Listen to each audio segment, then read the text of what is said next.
느헤미야 13장 1절에서 14절까지입니다. 느헤미야 13장 1절로 14절 같이 읽겠습니다. 그날 모세의 책을 낭독하여 백성에게 들렸는데 그 책에 기록하기를 아몬 사람과 모압 사람은 영원히 하나님의 총회에 들어오지 못하리니 이는 그들이 양식과 물로 이스라엘 자손을 영접하지 아니하고 도리어 발람에게 뇌물을 주어 저주하게 했습니다. 그러나 우리 하나님이 그 저주를 돌이켜 복이 되게 하셨다 하였는지라. 백성이 이 율법을 듣고 곧 섞인 무리를 이스라엘 가운데에서 모두 분리하였느니라. 이전에 우리 하나님의 전액함을 맡은 제사장 엘리야십이 도비야와 연락이 있었으므로 도비야를 위하여 한옥한 방을 만들었으니 그 방은 원래 소재물과 유향과 그릇과 또 레위 사람들과 도리하는 자들과 문지기들에게 11조로 주는 곡물과 새 포도주와 기름과 또 제사장들에게 주는 거제물을 주는 곳이라. 그때 내가 예루살렘에 있지 아니하였느니라. 바빌론 왕 아닥사스다 32년에 내가 왕에게 나아갔다가 며칠 후에 왕에게 말미를 청하고 예루살렘에 이르렀어야 엘리야십이 도비야를 위하여 하나님의 전뜰에 방을 만든 악한 일을 한지라. 내가 심히 근심하여 도비야의 세간을 그 방 밖으로 다 내어던지고 명령하여 그 방을 정결하게 하고 하나님의 전의 그릇과 소재물과 유향을 다시 그리로 들여놓았느니라. 내가 또 알아본즉 레위 사람들이 받는 몫을 주지 아니하였으므로 그 직무를 행하는 레위 사람들과 노예하는 자들이 각각 자기 밭으로 도망하였기로 내가 모든 민족들을 꾸짖어 이르기를 하나님의 전이 어찌하여 버림받았느냐 하고 곧 레위 사람들을 불러 모아 다시 제자리에 세웠더니 이에 온 유다가 곡식과 새 포도주와 기름의 11조를 가져다가 곳간에 드림으로 내가 제사장 실리마와 서기관 사독과 레위 사람 부다야를 창고주기로 삼고 마따네의 손자 사꾸리의 아들 하나를 거금으로 삼았나니 이는 그들이 충직한 자로 인정됨이라. 그 직분은 형제들에게 분배하는 일이었느니라. 내 하나님이여 이 일로 말미암아 나를 기억하옵소서. 내 하나님의 전과 그 모든 직무를 위하여 내가 행한 선한 일을 도말하지 마옵소서. 아멘. 쉽게 부패하는 하나님의 백성들. 예루살렘 성벽 재건으로 인해서 하나님의 나라가 회복되고 거룩한 하나님의 백성으로서 회복을 경험하는 부흥의 세대. 그들이 경험하는 이 부흥과 은혜가 과연 얼마나 갈까? 오늘 말씀에 잘 나타나 있네요. 성벽 봉헌식을 감사와 기쁨으로 성대히 거행했습니다. 원 백성들이 즐거워하며 기뻐하면서 하나님을 찬양하고 하나님께 영광을 돌렸어요. 자, 이 일 후에 느헤미야는 성벽 재건이 완성이 되었기 때문에 이스라엘 백성들이 이제 하나님 앞에 온전한 모습이 회복되어지는 이런 모습을 본 후 아닥사스다 왕과의 약속에 의해서 다시 바사로 돌아가죠. 돌아갔다가 얼마 시간이 흐른 후에 다시 돌아왔다. 여기 성경에는 며칠 후라고 되어 있는데 기간을 한 1년 정도로 잡습니다. 저들이 1년은 됐을 것이다. 그렇게 긴 시간은 아니죠. 짧은 시간 안에 있다가 돌아와 보니 다시 부패한 하나님의 백성들의 모습을 목격하게 됩니다. 그들을 책망하고 바로잡는 내용이죠. 1절로 3절에 율법책에 암몬 사람과 모압 사람은 영원히 하나님의 총에 들어오지 못한다 하는 말씀이 있었다. 신명기 23장이죠. 3절로 6절에 보면 하나님께서 명령하셨어요. 영영이 영원토록 이스라엘 총에 둘 수 없다는 겁니다. 이방인이죠. 이방인과 같다라고 선포하신 것입니다. 그 이유는 무엇이냐? 이스라엘 백성들이 애굽에서 나와 가나안 땅을 향해서 갔을 때 가나안 땅을 향해 갈 때 반드시 이 가나안 사람들이 사는 땅을 지나게 되었는데 가지 못하도록 방해했어요. 방해했고 거짓 선조였던 발람을 데려다가 이스라엘을 저종에 만들었죠. 모압 왕. 그래서 이 암몬과 모압은 롯의 자녀들이잖아요. 아브라함의 조카, 롯의 후손인데 이스라엘의 원수가 되고 말았어요. 그래서 이로 인해서 하나님께서 다시는 그들이 이스라엘 총에 들어오지 못할 것이다 선포하셨습니다. 이스라엘을 저주하려고 했던 자들이거든요. 아브라함을 하나님께서 부르셨을 때 창세기 12장 1절로 3절이죠. 2절 3절에 뭐라고 말씀하셨냐면 내가 너를 축복하는 자를 축복할 것이며 너를 저주하는 자는 저주할 것이다. 주님의 언약이에요. 그래서 이들이 이스라엘을 저주하려고 했기 때문에 하나님의 저주를 받을 수밖에 없는 거예요. 그러니까 하나님의 말씀대로 되는 것입니다. 말씀대로 이루어지는 거예요. 굉장히 두려운 일이죠. 하나님의 언약의 백성들을 저주하는 것은 하나님의 저주를 받는 일이 되고 만다는 걸 확실하게 보여주고 계시네요. 말씀이 성취되었다. 하나님께서 이 아람 사람과 모압 사람들을 총에 두지 못하게 하신 이유는 이스라엘 백성들의 신앙을 순결하게 지키기 위해서죠. 그들의 잘못된 성향이 이스라엘 백성들에게 나쁜 영향을 줄 것을 아셨기 때문에 가나안 땅에 있는 이방인들을 다 척결하라고 하신 말씀과 같은 맥락이죠. 이들을 받아들이지 못하게 하시는 것은 믿음을 온전케 하시는 것이다. 하나님께서 그 백성들 이외에 다른 사람들을 배척한다. 이방인들을 배척하시느냐? 그렇지 않죠. 원래 하나님께서는 이스라엘 중심으로 해서 모든 사람들이 다 하나님을 알고 복을 받기를 원하세요. 그러기 위해서는 먼저 선행되어야 할 것이 무엇이냐면 하나님의 백성들의 믿음의 순결함입니다. 하나님의 백성들이 의와 거룩함으로 순결하지 못하면 세상 사람들에게 영향을 줄 수가 없기 때문에 주님께서 이 명령을 하신 것이에요. 그래서 우리가 사명도 중요하죠. 세상 사람들에게 복음을 전파하고 하나님의 나라와 뜻을 세워가는 일은 대단히 중요해요. 사명인데 그 사명 이전에 하나님 앞에 우리가 온전한 모습으로 회복되는 것이 또 선행되어야 합니다. 중요하고요. 우리가 온전하지 못하면 사명을 이룰 수가 없어요. 이룰 수가 없는 것입니다. 하나님께서 이제 약속하신 대로 예수님의 재림이 곧 임박한데 임박한 이때 우리가 해야 할 일, 복음을 땅 끝까지 전파하는 사명, 대단히 중요한데요.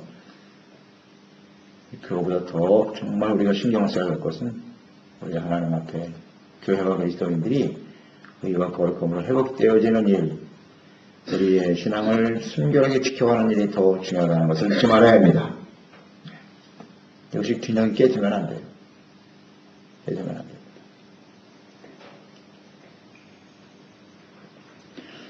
그 4절과 9절에 보면 느헤미야가 아닥사스다 왕에게 돌아갔다가 와 보니 예루살렘을 방문했는데 제사장, 당시 제사장이 엘리야십인데 도비야와 연락이 있었다. 도비야를 위해서 한 큰 방을 만들어 주었다 그랬어요.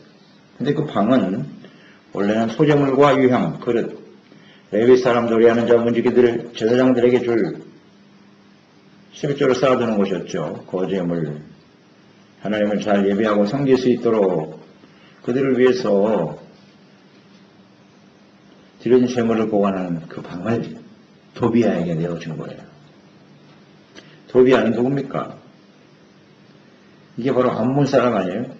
느헤미야 4장 3절. 암몬 사람 도비야는 곁에 있다가 이르되 그들이 건축하는 돌 성벽은 여호가 올라가도 곧 무너지리라.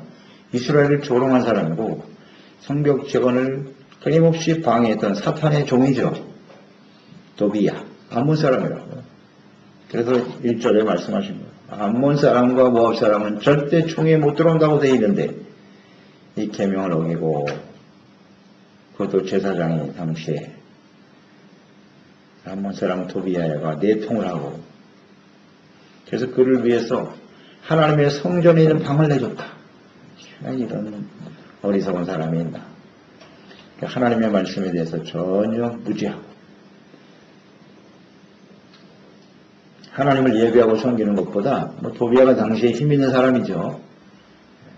힘 있는 사람과 결탁하여 자신의 유익을 사리사욕을 추구하려고 했던 사람, 또 제사장이 또 타락하네요. 언제든지요, 이스라엘의 타락의 원인은 제사장의 타락에 있다는 걸 잊지 말아요. 오늘날도 마찬가지예요. 죄종들과 제사장인 하나님의 백성들이 타락하기 때문에 죄종 타락이 먼저죠. 그래서 백성들이 역시 같은 성향으로 물들게 되는 거죠. 그래서 교회가 점점 빛을 잃어버리는 거죠. 하나님의 백성들의 모습을 상실해버리는. 그때에 내가 거기 있지 않았다 그랬어요. 6절에. 바벨론 왕 아닥사스다 32년에 내가 왕위에 갔다가 며칠 후에 다시 돌아왔다. 이때가 한 1년 정도로 보는데요. 그러니까 이스라엘 백성들이 부패하는 시간이 얼마다? 1년도 안 된다는 겁니다. 그 부흥을 하면서 우리 지금까지 부흥의 세대를 묵상했잖아요. 이스라엘 역사에 이때처럼 순수하고 깨끗한 믿음의 모습을 보기가 어렵거든요. 주님이 너무너무너무도 기다리고 소망하셨던 모습이었단 말이죠. 그랬던 하나님의 백성들이 1년 동안 가서 부패해버리면 이 세상에서 가장 부패가 빠르고 쉬운 것이 무엇이라고요? 사람의 마음이라는 거잖아요. 예레미야 17장에 나와 있잖아요. 이 땅에 세상에서 가장 부패하고 더러운 것이 사람 마음이다. 여기서 우리는 다시 한번 깊이 깨닫게 되는 겁니다. 우리가 한순간 은혜 받을 수 있습니다. 하나님 앞에 찬양하고 감사하고 헌신하고 1년도 안 가서 부패한단 말이죠.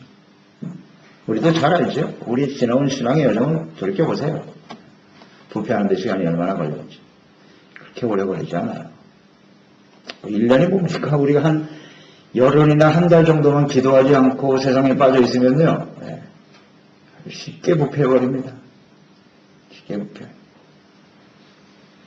다 경험하잖아요. 항상 깨어있는 것이 대단히 중요해요. 하나님 말씀 앞에 깨어있고.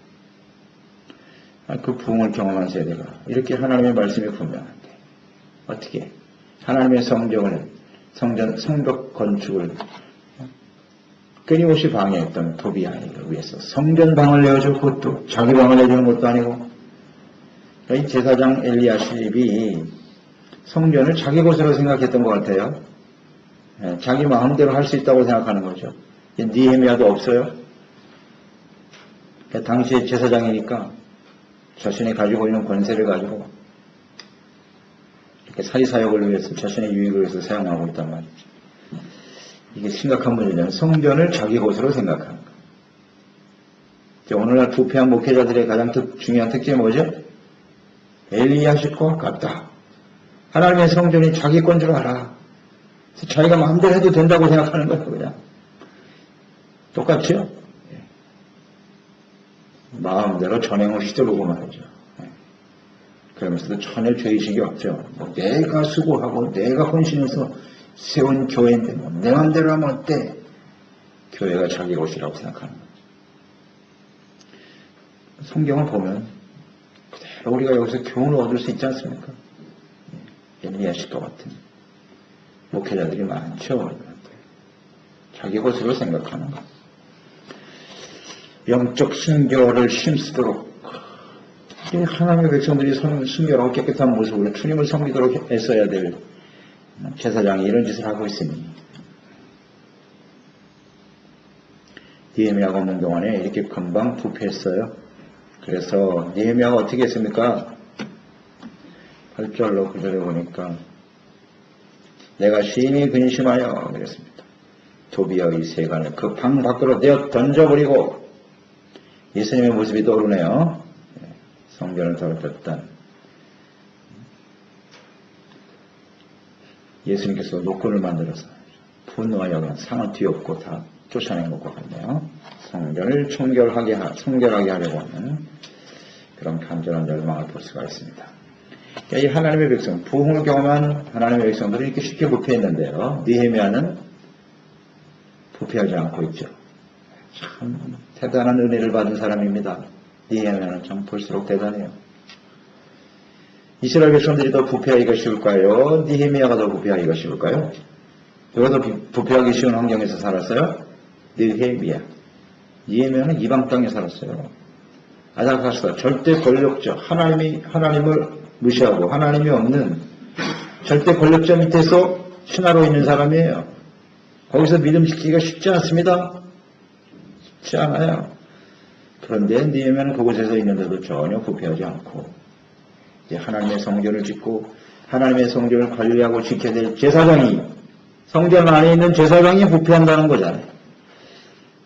이것을 우리는 정말 깊이 묵상을 해야 됩니다. 교회 안에만 항상 있다고 해서 그게 다 거룩하고 이런 것은 아니라는 거예요. 이렇게 부패할 수가 있어요.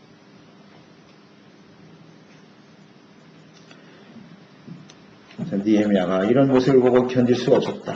거기 심히 근심했다고 그랬죠? 심히 근심하여. 여기서 심히 근심했다는 말을 한번 묵상해 보세요. 어떤 마음이었을까요? 느헤미야가. 이런 부패한 모습을 보면서 굉장한 충격을 받은 거예요. 이 느헤미야가. 이제 시간이 흐른 후에 예루살렘을 방문하면서 기대가 있었을 거 아니에요.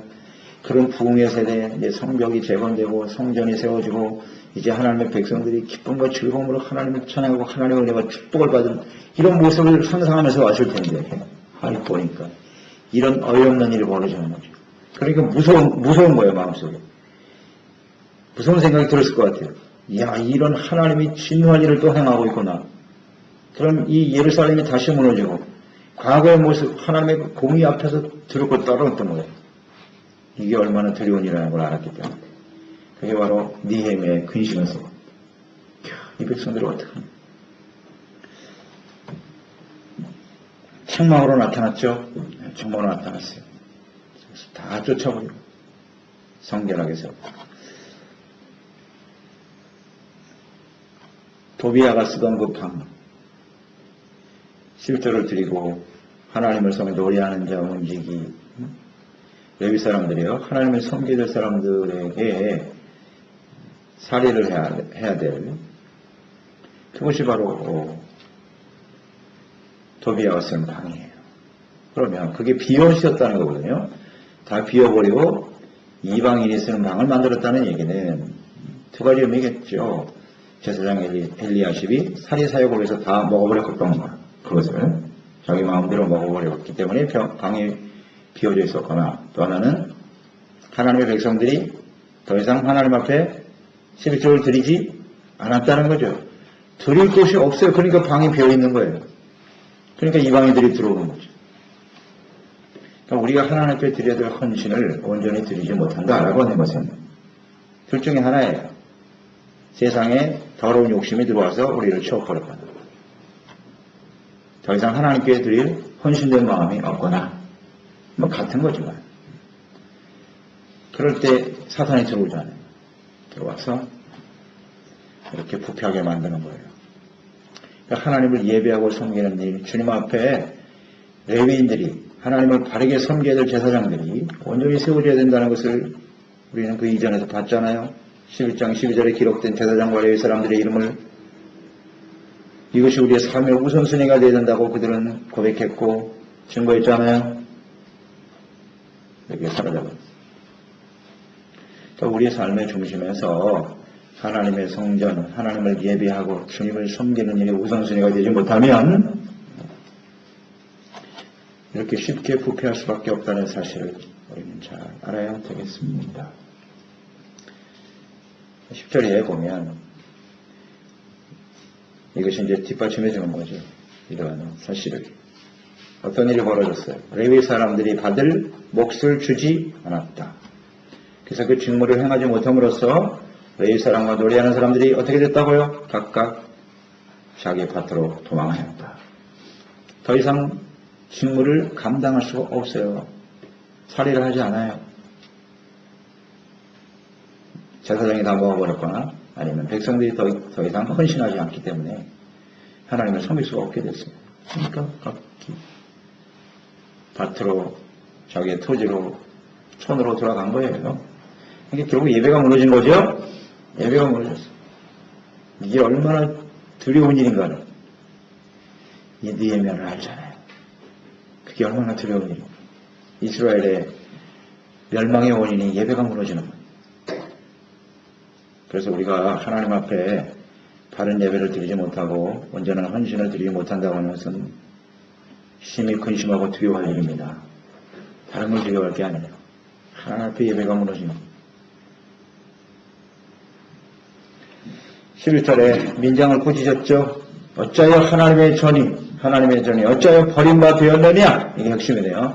하나님의 전을 버렸어요. 하나님의 전을 버렸습니다. 그러니까 하나님께 헌신하지 않냐, 하나님께 온전한 예배를 드리지 않는 이것이 원인이에요. 이것은 하나님의 전을 버리는 일입니다. 그래서 이 레위 사람을 다시 불러 모아 제자리에 세웠다. 하나님을 예배하고 섬기는 일이 언제나 우리의 삶의 중심이어야 되어야 하는 것입니다. 다시 세웠다는 거예요. 하나님을 잘 예배하고 섬길 수 있도록 힘쓰는 저희들이 되어야겠지요. 하나님을 예배하고 섬기는 것처럼 중요한 일이 없어요. 이를 위해서 헌신하는 종들과 또 재직들과 우리 모든 교회 지체들이 사명감을 가지고 그 자리를 떠나면 안 되죠. 두 가지가 있는 거예요. 헌신하지 않은 백성들로 인해서 더 이상 그 자리를 지킬 수 없는 목회자들. 이것도 문제지만 아무리 먹을 것이 없고 힘들어도 자신이 있어야 할 자리에 있어야죠. 제자리에 세웠다고 했으니까 자기 자리를 지켜야죠. 자기 자리를 지켜서 자신의 사명에 충실한 그런 종들이 되어야 하지 않겠습니까? 참 중요하죠. 그렇다면 하나님께서 가만히 계시지 않을 텐데 역사해 주실 텐데 말이죠. 힘들다고 해서 세상으로 나가버린 자기의 자리는 지키지 않고 교회와 성도들이 오늘날 세상을 향해서 나가는 거죠. 그 자리를 지키지 않아요. 우리가 레위인이고 우리가 왕같은 제사장들인데 세상으로 나가버리는 세대. 우리는 꼭 자리를 지킵시다. 자리를 지켜야 돼. 우리가 해야 될, 기도해야 될 자리. 예배하고 주님을 섬겨야 될 그 자리를 지켜. 이건 생명보다 중요한 거.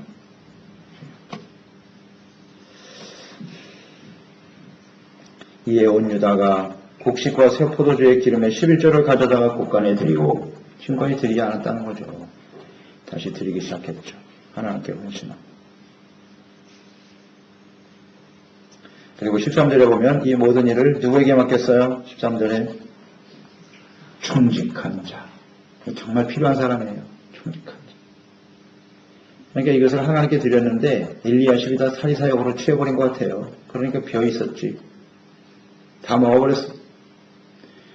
충직한 사람을 세워야 되고. 바르게 세워서 주님을 성전을 예배를 온전히 회복시켜 놓았다. 우리처럼 하나님 앞에 쓰임받는 충직한 사람이 필요하겠죠? 그런 사람이 돼야 되죠. 그리고 마지막 14절에 보니 그가 하나님께 간구하고 있네요. 은혜를 사모하고 있어요. 하나님이여 이 일로 말미암아 나를 기억해 주세요. 선한 일을 도말하지 마옵소서. 하나님의 전과 모든 직무를 위하여. 이것을 우리는 항상 생각해야 돼요. 하나님의 성전과 모든 직무를 위하여 행하는 일, 그것이 선한 일입니다. 아멘. 네. 하나님의 성전과 직무를 수행하는 일. 기억해달라는 겁니다. 심히 근심했다고 그랬죠. 부패한 하나님의 백성들이 보면서 성전이 더럽혀진 모습을 보면서 너무 두려워요. 그러니까 하나님 기억해 주세요. 불쌍히 여겨주세요. 선한 일을 인하여 하나님의 백성들을 멸하지 마옵시고 하나님께서 긍휼과 자비를 베풀어 주시옵소서. 여러분 이 느헤미야의 심정을 아시겠죠? 예. 느헤미야의 심정을 가지고 우리는 날마다 기도하는 거예요. 우리가 새벽을 깨우는 것도 이 느헤미야의 심정이에요. 저도 이런 마음으로 늘 기도해요. 두렵죠 사실은. 하나님의 말씀을 떠나고 하나님의 말씀을 듣지 않는 하나님의 백성들의 결말이 어떤 걸 우리 너무나 잘 알잖아요. 성경을 통해서. 그러면 제발 그 자리에 들어가지 않도록 속히 돌아올 수 있도록 간절한 마음으로 기도할 수밖에 없어요. 하나님이여 불쌍히 여겨달라고 기도하죠. 시간이 얼마나 지났다고. 참 안타까운 일인데 그래도 우리는 하나님 앞에 기도하며 간구하고 우리가 하나님의 전과 우리에게 주어진 직무 그 자리에 충직한 자로서 헌신한 사람들이 되어진다면 하나님의 불쌍히 여기시고 또 하나님의 나라를 회복시켜 주실 줄로 믿습니다. 니에미아의 한 사람을 생각해 보세요. 이 한 사람이 얼마나 중요한지. 우리는 한 사람 한 사람이 별것도 아닌 것 같죠? 힘이 없어 보이죠? 그러나 오늘 이 시대에 니에미아 한 사람의 의미를 묵상해 보자고요. 이 한 사람으로 말미암아 하나님의 나라가 회복되고 하나님의 역사가 세워질 수 있다는 건 좀 대단한 일 아닙니까? 그런 우리 한 사람이 됩시다. 기도하겠습니다. 하나님 아버지, 오늘도 주님의 말씀을 듣습니다. 하나님의 부흥을 경험한 세대, 그들이 얼마나 쉽게 부패하고 죄악 가운데 떨어지는 것을 오늘 말씀을 통해서 다시 한번 보게 됩니다. 이로 인하여 마음에 근심하고 그들의 회복을 위해서 그들을 책망하고 바로잡는 니에미아의 모습. 니에미아는 처음과 끝이 같은 사람이에요. 정말 충성된 사람이네요. 이런 충성된 하나님의 자녀로서 또 우리에게 주신 사명, 우리가 바로 제사장입니다. 왕같은 제사장이고 우리가 이 땅을 바르게 세워야 될 중요한 책임을 맡은 사람들이에요. 우리가 부패하지 않도록 세상의 마음을 빼앗기지 않도록 믿음과 사랑과 소망 가운데 충성스러운 충직한 종들로 교회를 바르게 세우고 주신 책임과 사명을 잘 감당함으로써 이 땅에 하나님의 나라와 뜻을 세워가는 하나님의 신실한 한 사람 되게 만들어 주시옵소서. 거룩한 예배자로 세워지는 한 사람이 되게 하시옵소서. 예수님의 이름으로 기도드립니다.